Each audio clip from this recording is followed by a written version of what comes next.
आइए आगे बढ़ते हैं हम लोग भंबल दा की कहानी को लेकर। धावक क्लास 10 वेस्ट बंगाल बोर्ड।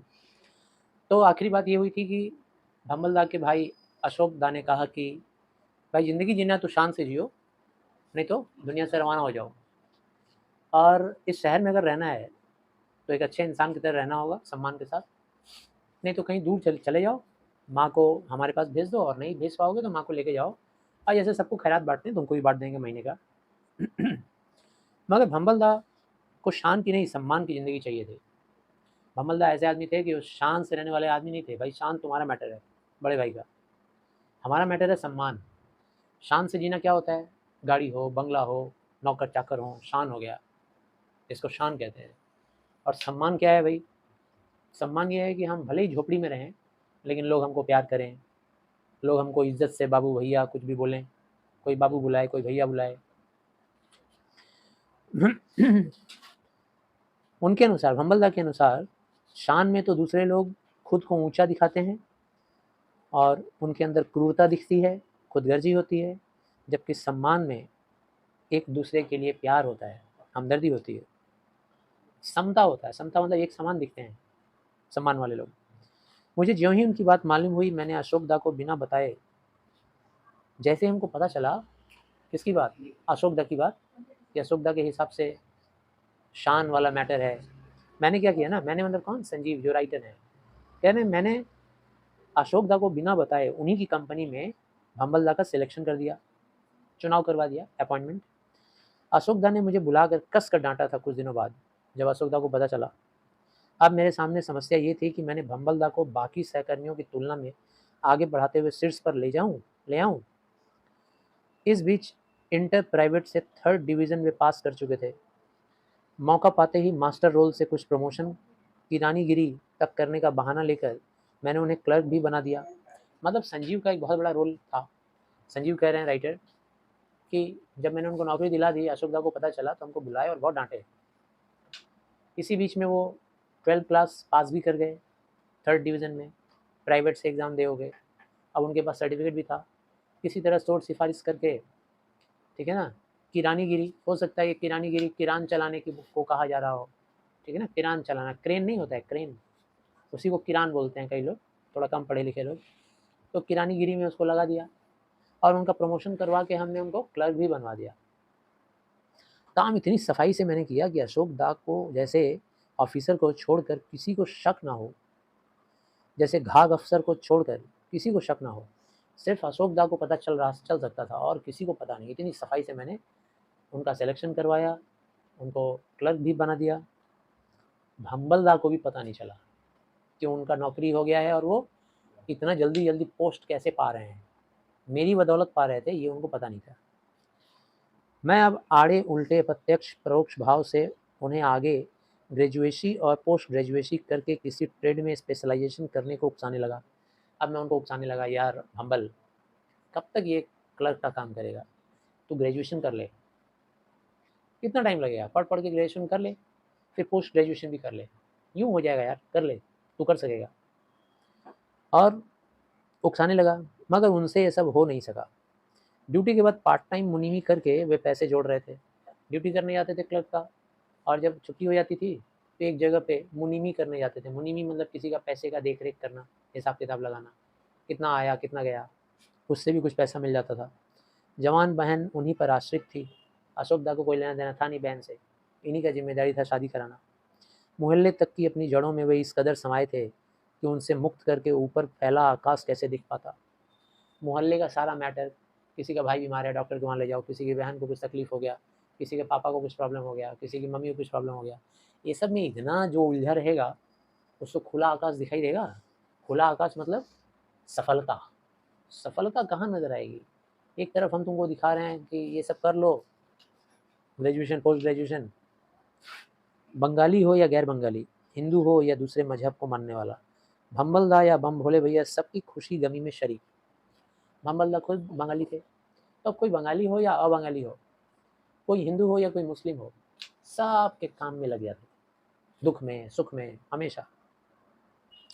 किसी को अस्पताल पहुंचाना है, एम्बुलेंस बनकर उसको कंधे पे उठा के टांग के ले जाना, घाट पे ले जाना, अर्थी के साथ कंधे हाजिर कर देना, कब्रिस्तान में जा रही मौन भीड़ में लोग लग जाते थे, शादी का सामान जुगाड़ करना, कंधे सामान के लिए हाजिर, उन कंधों पर पढ़ाई की जिम्मेदारी वे कब डाल दें। इतना जो रिस्पॉन्सिबिलिटी लेके घूमेगा, खाली अपना ही नहीं, अपने घर का ही नहीं, सारा समाज का। अशोकदा की शादी से पूरी तरह टूट गई थी माँ। अब अशोकदा की जो माँ थी ना, जब अपने बड़े बेटे की शादी कराई तो बहू आ गई, दुष्ट, ठीक है ना, दुष्ट बहुएं जो होती हैं वो घर में सबका जीना हराम कर देती हैं। तो वही हो गया, आ गई घर में। बस ये ऐसी बहुएं जो आती हैं वो खाली अपने पति के साथ रहना चाहती हैं, बस एक जिम्मेदारी नहीं लेंगी। बहन, माँ, बाप, और उससे भी दुष्ट होता है उसका पति, जो तुरंत अपनी पत्नी की बात मान लेता है। 25 साल, 26 साल, 30 साल तक माँ बाप का भोग किया, उन लोगों को चूस लिया दीमक की तरह, उसके बाद पत्नी लेके फुर हो जाता है। यूं उन्हें हर संभव संतुष्ट रखने के लिए भंबलदा ने कोई कसर उठा नहीं रखी थी। फिर भी शादी भी कर डाली थी बहन की अपने बलबूते पर। भंबलदा अपनी मम्मी को बहुत प्यार करते थे और अपनी बहन की शादी भी करवा दिए, ऊंचा नीचा जैसा भी। अशोकदा इससे और भी खिज उठे, कमाता नहीं है, इतना कम आमदनी में बहन की शादी भी कर दिया, माँ का भी देख रेख कर लेता है। हालांकि कभी उन्होंने बहन की शादी को लेकर कभी भागदौड़ नहीं की थी, फिर भी ये उनकी जड़ें थी कि निहायत बदसूरती और बेहूदगी से सर उठाए उभरी हुई थी। इस बात को वे न भूल पाते। माँ के लिए बेटा बेटा ही होता है, और उन्हें यह चीज़ बुरी तरह सालती थी कि उनका एक बेटा उनकी छाया तक से बचता चलता है। भंबलदा के सामने अपने इस दर्द को झुटलाने के लिए अशोकदा की तारीफों के पुल बांधे फिरती। चाहे कुछ भी हो, कहीं भी पहुंच जाए, कहाएगा तो मेरा बेटा तेरा भाई ही ना। यानी कि उसकी मम्मी को बहुत दुख था अपने पतोहू से, ठीक है ना, लेकिन फिर भी बात को झुटलाती थी। छोटे बेटे के सामने भंबलदा का बड़ाई करती थी, कहती थी, देख भंबल, आखिर वो है तो मेरा बेटा ही ना, और तेरा बड़ा भाई ही है, इतना क्यों नाराज होता है रे। मगर भंबलदा तो पक्के बम भोले थे, शंकर भगवान थे पूरा। हूँ हाँ कहकर खाए और चल दिए। खाते रहते थे। जानते थे कुछ बोल देंगे मम्मी का दुख बढ़ जाएगा। रात को सोते वक्त भी बात करती थी उनकी मम्मी अपने बेटे की तारीफ, बड़े वाले बेटे की। लेकिन थोड़ी देर बाद माँ की बातों का उत्तर देते ही नहीं थे भंबलदा। ऊपर से नाक बजना शुरू, बात करते करते करते करते माँ उन्हें सोया जानकर अपने दिल के दरवाजे बंद कर देती थी, फिर बोलना बंद। फिर अपनी तन्हाई में बेचारी डूब जाती थी। चिंता तो था ही, किसका चिंता, बड़े बेटे का। छोटे बेटे का अलग चिंता कि भाई ये सब कुछ अकेले कर रहा है, कितना तकलीफ में है, और बड़े बेटे का भी चिंता था। माँ को मैं निरंतर टूटते हुए देख रहा था। कौन बोल रहा है? संजीव, राइटर। परिवार का शुभचिंतक होने के लिहाज से एक ही रास्ता बच गया मेरे लिए, किसी तरह दोनों भाइयों की कड़ी को जोड़ देना है, दोनों भाइयों को मिलाप करवा देना है, ये मेरा ट्राई था। मगर अशोकदा उन्हें उसी हालत में आत्मसात कर पाते, लेकिन अशोकदा तभी मानते जो वो बोलते थे, जिंदगी शान से जियो, मेरी तरह तुम्हारा भी अच्छा घर हो, गाड़ी हो, बंगला हो, तब हम तुमसे भाई का रिलेशन बनाएंगे। शैक्षिक योग्यता न होने के बावजूद भंगलदा के लिए मैंने ऑफिस सुपरिटेंडेंट के लिए प्रयास करने शुरू कर दिए। अब मैंने सोचा कि इनको क्लर्क से उठा के ऑफिस सुपरिटेंडेंट बना दें, कोशिश करें। इतना सोचने का भी वक्त नहीं था मेरे लिए, अंजाम क्या होगा ये सोचने की ज़रूरत नहीं थी, जो होगा देख लेंगे, अशोकदा ही तो बड़बड़ाएगा ना। एक ही चिंता थी, अभी भी माँ को बचाया जा सकता है, दोनों मिल जाएंगे तो शायद माँ थोड़ी और दिन जी जाएगी। बात पानी में फेंके गए मुर्दे की तरह ही उतरा आई। कोशिश तो किया मैंने सुपरिटेंडेंट बनाने का, वही हुआ जो डर था। जैसे मरा हुआ आदमी को पानी में फेंक दोगे तो 2 दिन के बाद बॉडी ऊपर आ जाएगा, वही हुआ। छिपाने का बहुत कोशिश किया। भंबलदा ने अशोकदा को बंगले के फाटक पर ही रोक लिया। भंबलदा ऑफिस में थे और अशोकदा जा रहे थे ऑफिस में, तभी भंबलदा रोक दिए।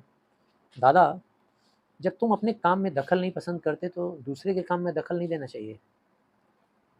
हैरान हो गए अशोकदा, बोले क्यों, क्या किया है मैंने?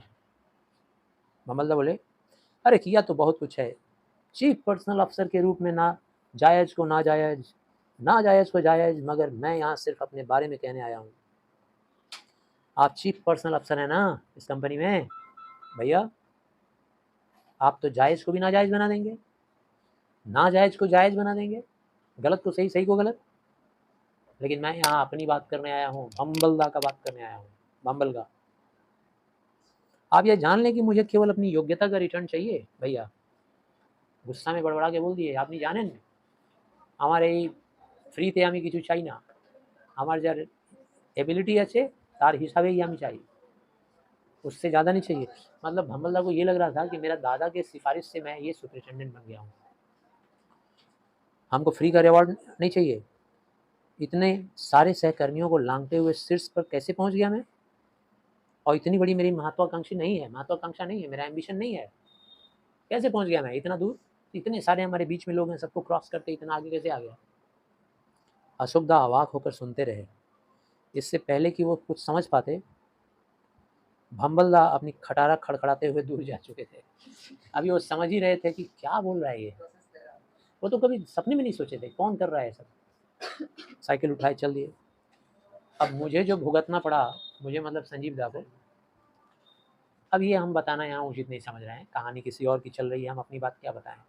भुगता मैं, भोगा, अशोक दा हमको छोड़ा नहीं। भंबलदा का प्रमोशन तो नहीं हुआ, तब से मैंने उनके मामलों में रुचि लेना छोड़ दिया। लेकिन थोड़े दिन बाद माँ ने मुझे बुलाकर शादी के लिए कोशिश करने को कहा। तब मेरे अंदर उम्मीद जाग गई कि माँ का अभी जीने का इच्छा है और अपने मरने के पहले भंबलदा का शादी देखना चाहती है। खैर हमने ढूंढ ढांड कर एक मास्टराइन जुगाड़ कर लिया, स्कूल में पढ़ाती थी। भंबलदा को वहाँ जाकर बाकी मामले तय कर लेने थे। अब खाली दोनों को एक दूसरे को दिखवाना था, देखो ये भंबलदा है, और भंबलदा को दिखलाता देखिए ये मास्टरनी है। आप दोनों को विवाह में बंधना है, समझ लीजिए, सोच लीजिए, बाकी आप लोग तय तमाम कर लीजिए क्या लेना देना है, ठीक है ना, दहेज दहेज दहेज। इसी में वे धत्ता बता गए, बस ये खाली मिलना था, उसी में भंबलदा कट मार लिए। मास्टरनी के सामने पढ़ने से अब मेरी तो रूह ही कांपती है। कट करके खाली मिलना था, नहीं गए मिलने। अब उसके बाद से वो जो मास्टरनी हमको जहाँ भी दिख जाती है हमारा तो रोंगटा खड़ा हो जाता है, अभी पकड़ेगी, ठीक ना। लोग कहते हैं कि भाभी के आचरण के कारण ही, अब देखो कैसा आदमी था वो भंबलदा। कभी कभी होता है ऐसा, कुंठा पैदा हो जाता है मन के अंदर। भंबलदा ने एक औरत अपनी मम्मी को देखा था, एक औरत अपनी बहन को देखा था। अब माँ और बहन जैसी ही लोगों को ढूंढता था कि कोई भी रहे वैसी ही रहे। तीसरी मिल गई भाभी, और भाभी का रूप देखने के बाद वो बोला कि अब आज के बाद कोई महिला को दूर से प्रणाम, स्त्री नाम से दूर से प्रणाम। 350 की नौकरी में माँ के इलाज के बाद इतने पैसे थे ही नहीं उनके पास कि किसी और का भार वहन कर सके। लेकिन असली कारण यह नहीं था शायद, मतलब एक कारण तो ये था कि भाभी को देखने के बाद दूसरा कोई शादी नहीं करना चाहते थे, और दूसरा कारण ये था कि 350 में क्या करेंगे वो। अब आज के ज़माने में अगर कोई मान लो 10,000 कमाएगा, शादी करने का हैसियत रखता है? अरे भाई, जिस माँ बाप का तुम 25 साल खाया है उसको तो खिलाना होगा। तो 10,000 में तुम खाएगा कि मम्मी पापा को खिलाएगा कि एक जन को और ले आएगा? उसको कहाँ से खिलाएगा? फिर नहीं खिला पाएगा तो तुम खाएगा बढ़िया से, ठीक है। हालांकि उनकी भावी पत्नी पैसे की समस्या हल कर सकती थी। अगर शादी हो गया होता तो पैसे का समस्या तो रहता नहीं। ये 350 कमाते थे, वो भी 500-700 कमाती होगी, टीचर थी स्कूल की, काम चल जाता। मगर शायद उनका एहसान एकदम कबूल नहीं था भंबलदा को। कहीं माँ की बीमारी के भय से तो कभी भावी पत्नी को बचाना तो नहीं चाह रहे थे। उनका रहस्य वही जाने। यह आशंका तो मैं उनकी बहन के कारण कर बैठा था। बहन जो विधवा होने के बाद एक दिन टीन का संदूक और एक बच्ची हाथ थामे अशोकदा के बंगले के बाहर भंबलदा का पता पूछ रही थी। एक दिन उसी टीन संदूक बच्ची को लेकर स्टेशन की ओर चली जा रही थी। उस बेचारी को पता नहीं था कि माँ ऐसी सांघातिक बीमारी से जूझ रही है, वरना जान जोखिम में क्यों डालती। भंबलदा तब से उसे 50 रुपये प्रति माह भेज दिया करते हैं। अब देखो 350 पाते थे, ठीक है। राज पता चला बहन वाला जब कारण जाना, तब उनकी बहन जिससे शादी करा दिए थे ना, जिसका, वो बेचारी का एक बच्ची भी हो गई, पैदा हो गई, और उसका पति मर गया। अब टीना का संदूक लेके बेचारी गुड़िया बिस्तर बांध के ससुराल से आ गई वापस। अब आ गई तो भंबलदा सॉरी उनके वहाँ अशोकदा के वहाँ आई। अशोकदा शायद नहीं रखे तो उनसे भंबलदा का पता वता ले ली और लेकर जब घर आई होगी तो देखी होगी माँ बीमार है। अब वो सोची होगी कि माँ बीमार है, दादा का उतना पैसा का आमदनी नहीं है, तो कैसे काम चलेगा। तो बेचारी फिर स्टेशन जाने लगी और ये बात के बाद भंबलदा ने तय किया कि अब यहाँ तो शायद रखेंगे नहीं, क्योंकि हिंदू समाज में भाई शादी हो गया तो अब विधवा भी हो गई हो तो घर ही रहो अपने, लेकिन महीने का 50 रुपया उसको भेज देते थे, कम से कम खा पी पाए। 50 रुपया भी उस ज़माने में ज़्यादा ही था।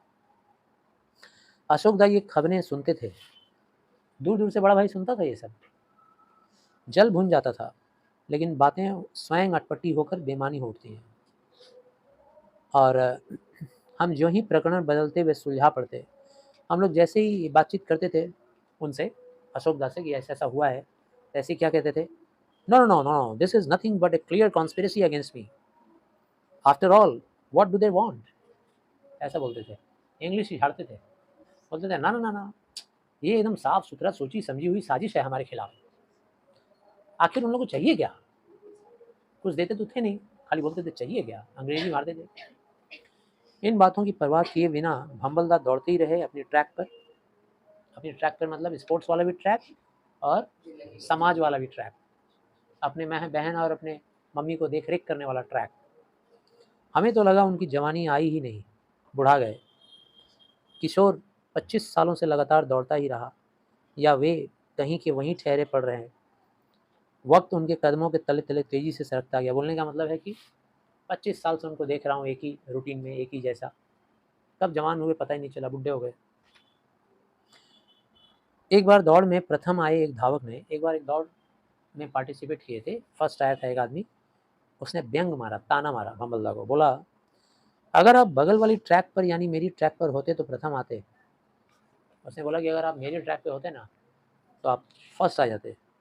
भंबलदा ने उसको उत्तर दिया बहुत ही टेक्निकल तरीके से, बोले कि यदि मैं 2 साल पहले पैदा हुआ होता, जानते हो बेटा, तो मेरे भैया का बड़ा भैया होता मैं, और फिर मैं चीफ पर्सनल मैनेजर होता। और 2 साल बाद पैदा हुआ होता तो मेरी बहन की जगह पैदा हुआ होता तो आज विधवा होता। हमने, ये नियतिवादी उत्तर है, नियतिवादी मतलब जो नियति में लिखा रहता है वही होता है, जो लिखा है। हमने पिछली बार ही बाधा दौड़ के बाद स्टेडियम के प्रसाधन कक्ष में नहाकर कपड़े पहनते हुए देखकर उन्हें टोका था, आपके दौड़ते हुए 25 साल तो हो ही गए, क्यों ना रजत जयंती मना भी ली जाए आपकी। मैंने एक बार उनको बोला 25 साल तो हो गया आपका, सिल्वर जुबली मनाया जाए क्या। भंबलदा भंबलदा इस प्रकार, भाई नहा धो के कपड़े पहन रहे थे, वो तैयार हो रहे थे, कंघी कर रहे थे ऐसे बालों में, कंघी करना रोक के चेहरे की झाइयाँ क्या होती हैं, सिकुड़न, चेहरे में जो सिकुड़न होती है, केशों में चांदी के तारों, केशों में चांदी के तार, मेरा भी दिख रहा होगा, चांदों की तारों की बाढ़ का जायजा लेने लगे शीशा में देखने, देखने लगे मानो सब कुछ एकाएक उसी दिन हो गया हो। ऐसा देख रहे थे। हाँ, याद आया, इन 25 सालों में भंबलदा को एक बार पुरस्कार भी दिया जाने वाला था, एक बार उनको अवार्ड मिलने वाला था, पिछली बार ही तो बोल रहे हैं, पिछली बार। भंबलदा समेत अन्य लोगों ने भी पहले यही समझा था कि बाधा दौड़ के द्वितीय पद के लिए या तृतीय पद का विशेष पुरस्कार उन्हें दिया जा रहा होगा, या सेकंड या थर्ड। घोषणा में केवल पुरस्कार के लिए नाम पुकारा गया था। भंबलदा अचकचा कर बढ़े मंच की ओर बढ़े। पुरस्कार दाता थे कौन, उन्हीं के अपने बड़े भैया। लो, अंतिम घोषणा के बाद साफ हो गई, इस बार विदूषक का सर्वश्रेष्ठ पुरस्कार भवरंजन चैटर्जी उर्फ भंबलदा को है। दौड़ में उनको मिलने वाला था सेकंड या थर्ड, लेकिन वो नहीं मिला, विदूषक का पुरस्कार मिला। हंसी मजाक, मस्खरा, जोकर, जिसके ऊपर लोग हंसते हैं, उसका मजाक मिलेगा किसको, मतलब मजाक बोलना सॉरी, उसका प्राइज मिलेगा किसको, भंबलदा।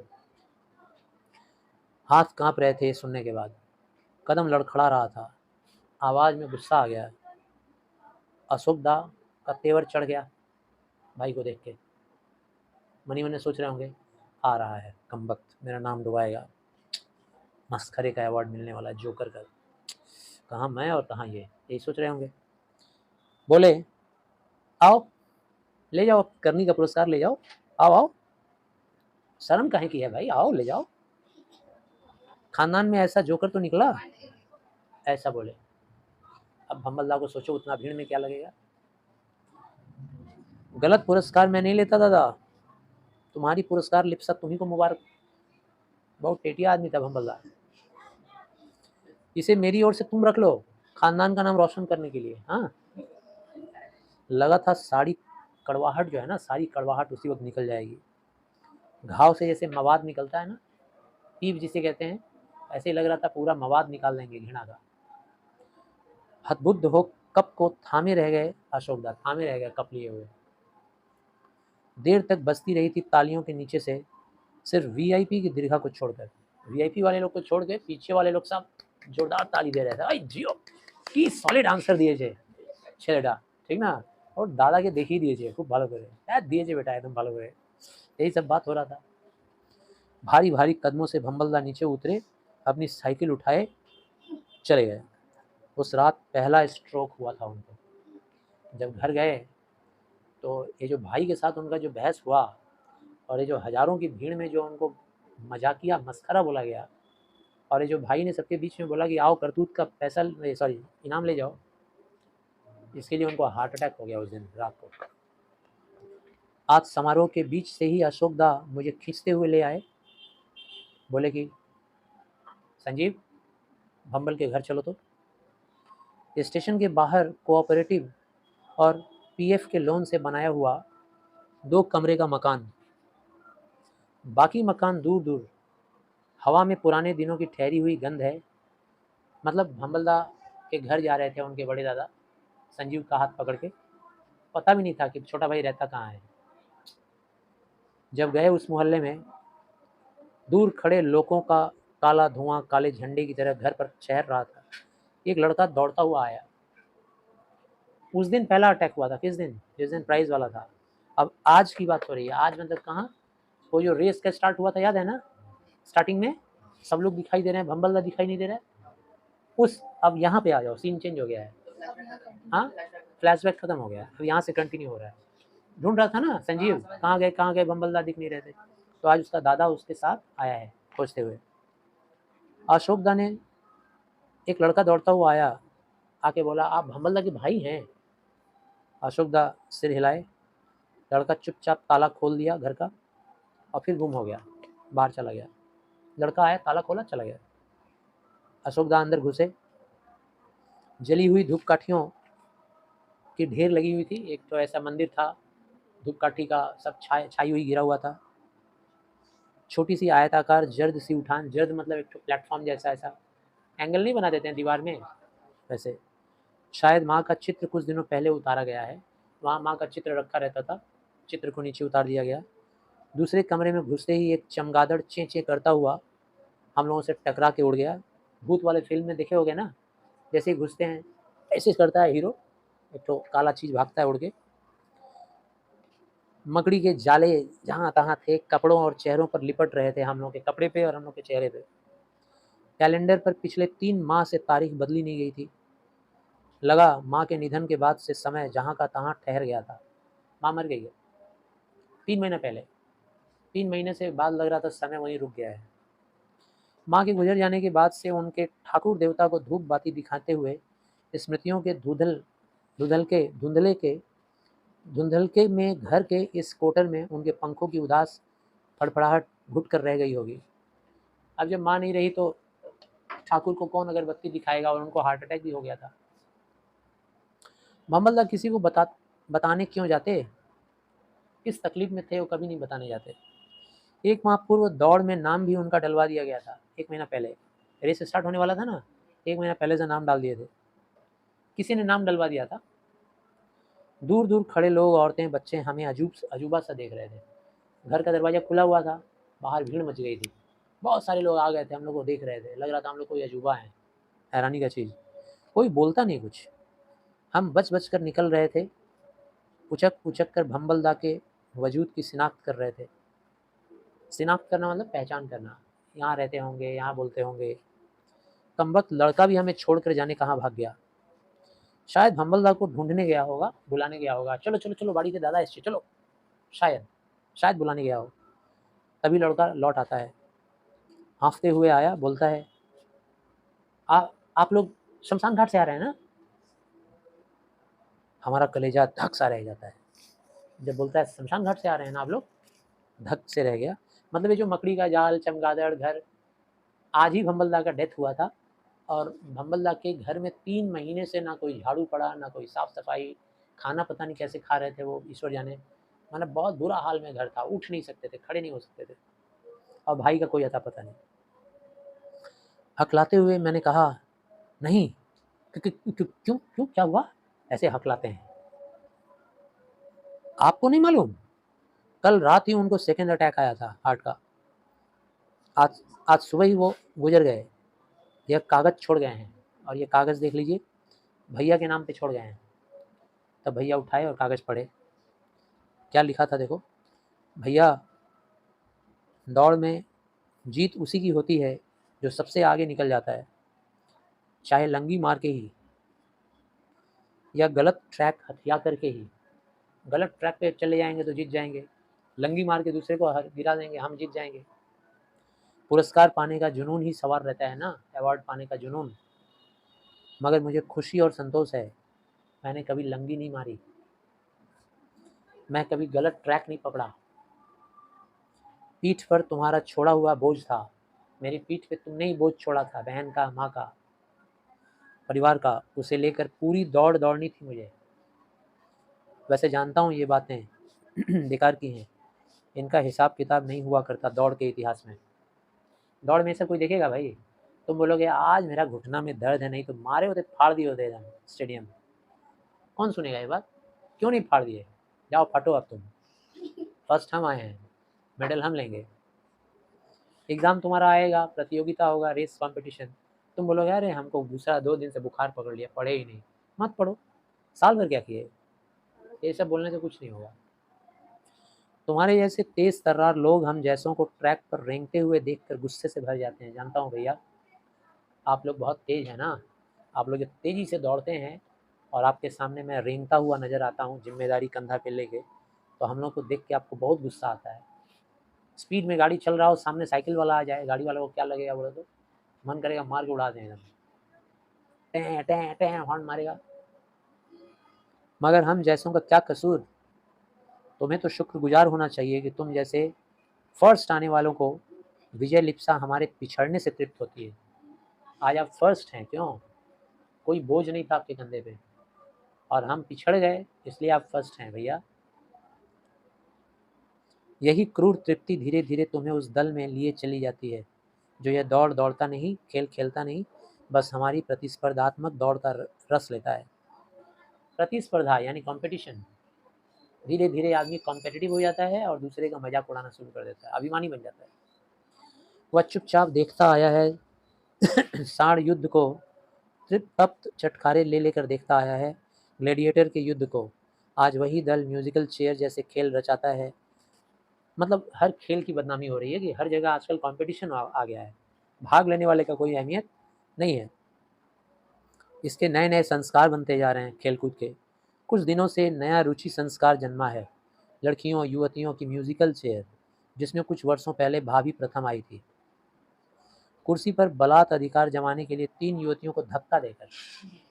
याद है भैया मुझे, भाभी फर्स्ट आ गई थी उसमें, 3 लड़कियों को धक्का मार कर फंस रही। कामुक क्रूर वर्ग उनका रस लेते हुए आघात नहीं। पिछले कई सालों से मैं भी रस ले लेकर इस वर्ग की मानसिकता को देखता रहा हूँ। हर जगह, हर समय, हर जैसे में होड़ उत्पन्न कर एक दूसरे से विभेद, इतना कंपटीशन। हम्बलदा कैसे थे? खुद भी चलो, सबको लेकर चलो, ठीक है ना, खुद भी चलो, सबको लेकर चलो, डिपेंड मत हो, धक्का मत मारो, चोरी मत करो। और अगर कोई भी तुम्हारा साथ ना दे तब रविंद्रनाथ ठाकुर का गाना याद करो, एकला चलो रे। लेकिन जिस दिन उन्हें यह छद्म मालूम हो जाएगा, उस दिन यह अस्वस्थ प्रतिस्पर्धा बंद हो जाएगी, ये कंपटीशन बंद हो जाएगा, और तुम्हारे छोटे से दल की तथाकथित रूहें पनाह मांगती फिरेंगी। छोटा सा दल तुम्हारा मतलब कंपटीशन फील करने वाले तुम अमीरों का एक छोटा सा ग्रुप, तब तुम लोग झुकोगे, तबाह हो जाओगे, ढूंढोगे कहाँ छिपे हैं। जिम्मेदारी तो उठाए नहीं कभी ज़िंदगी में, हिम्मत है तो सब लेके चलो, तब ना हो आगे। हमें पढ़कर झुरझुरी आ गई। जब मैंने खत पढ़ा तो शरीर में रोंगटे खड़े हो गए। खत में आगे लिखा था, कह नहीं सकता तुम आओगे या नहीं, माँ की मौत के समय विदेश में थे तुम, यदि आए भी तो शायद इस छोटे से मकान पर हक मत जतलाना, इसको भी मत हड़प लेना।